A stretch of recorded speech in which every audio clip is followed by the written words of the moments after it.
সরকারের বলবো না যে এটা সরকারি ফি পুরাটা। স্যার আমি কম দিব 70 টাকা দিয়ে নিবন্ধন নিব 1 বছর বেশি স্যারে করব ম্যাডাম রাখবো না। ওদের কথা বাদ, ওদের আমি পরোয়া করি না। মানে এদেরকে পরোয়া করি না, মানে কি বুঝে না আগে একটা নিবন্ধন 1000 1500 টাকা লাগছে কত টাকা দিতে শুনেছিলাম বাকিটা যদি কম দেয় স্যারের কাছে দিব না আপনি কেন না কম স্যারের কাছে টাকা দিব কম দিলে মানা করে না স্যার কত দিতে 150 টাকা দিছে না 70 টাকা না 90 টাকা মনে দিতে একটা জিনিস কম দিলে যে ভাই আমি দিছি এটা রাখ তার সমঝোতা আছে না বাউসার দেন দলিল দেন আমার রেজিস্ট্রি গুলো দেন এটা খুব সিস্টেম এর যে ওর কাছ থেকে একা নিলে কত ছিল যে ওনার কাছ থেকে আমাদের একা বেশি নিবে কথাটা যুক্তি আছে হ্যাঁ ভাই ওপর থেকে রাখতেছে টাকা বড় ভাই শুনেন এর আগে আপনি কাহিনী করছেন অহন করলেন ওদের কইল এর আগে কি করলেন এসবই এসবই টাকা বেশি নিতেছে ওইটাই নিবন্ধন না আমারই আমার কথা তোমার নিজের আমার বাগিনা তোমার বাগিনা শেষ তোমার বাগিনার লোক নাই বাসায় আমি লোক তোমার আব্বার নাম কি জহিরুল হক তোমার কেমন বাগিনা রে কেমন বাগিনা আমার আপন বাগিনা আপন বাগিনা বাগিনার বাড়ি কো যমুনাই বোন কি যমুনায় বিয়ে দিছো জি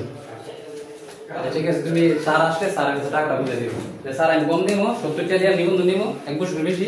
স্যারে করবো ম্যাডাম রাখবো না যে স্যার আমার রসিদ দেন স্যার তুমি মাংনা করে নেব উনি তো একটু সচিব তো উনি যদি মাংনা করে আমাদের কোনো করার কিছু নেই ঠিক আছে ওনার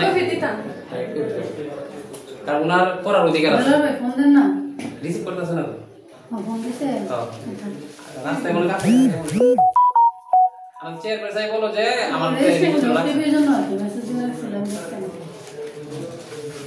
আগে একটা নিবন্ধন 1000 1500 টাকা লাগছে তখন ভালো লাগছে কই ভাই আমি এই সচিব আর এই অফিস বাদ এর আগে আসছি আমি কোনোদিন এই অফিসে আসার পর আমি অনৈতিক কোনো কার্যক্রমে লিপ্ত হই নাই।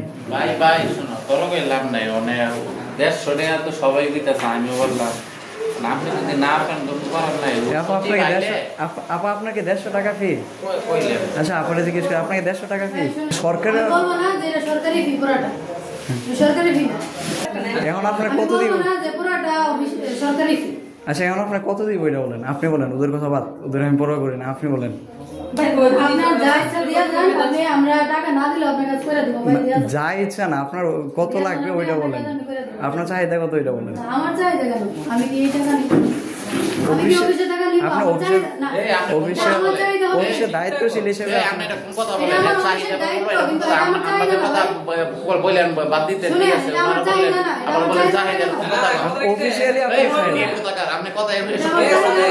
মানে এদেরকে পরোয়া করি না, মানে কি বুঝে না এই কথা বুঝালেন বলে পরোয়া করেন না এটা আমি শুননেও আমি কোনো কইলাম না এরা কইলেন চাহিদা কি এই কথা বলেন কেন অফিসিয়াল না আপনি কথা বলেন কেন হয় কি লেখা বললেন আপনি অফিসিয়াল কি লেখা বললেন আপনি কি লেখা বললেন আপনি আমরা একটা বাদ দিলাম আমার কইলেছেন আমরা রাখ না ওনারা বলেন কেন চাহিদার কথা বলেন কেন আমি কি লেখা বললেন আমি অফিসের কথা চাহিদা বলতে পারি না বলছেন হ্যাঁ চাহিদা কথা আমি এটা বলছি উনি অফিসে একজন দায়িত্বশীল হিসেবে আমি কি জানতে পারি না অফিসিয়াল ফি কত একটা ফুল বেদ দাও এই এদিকে এসো কিসে যান চরম বেদ দাও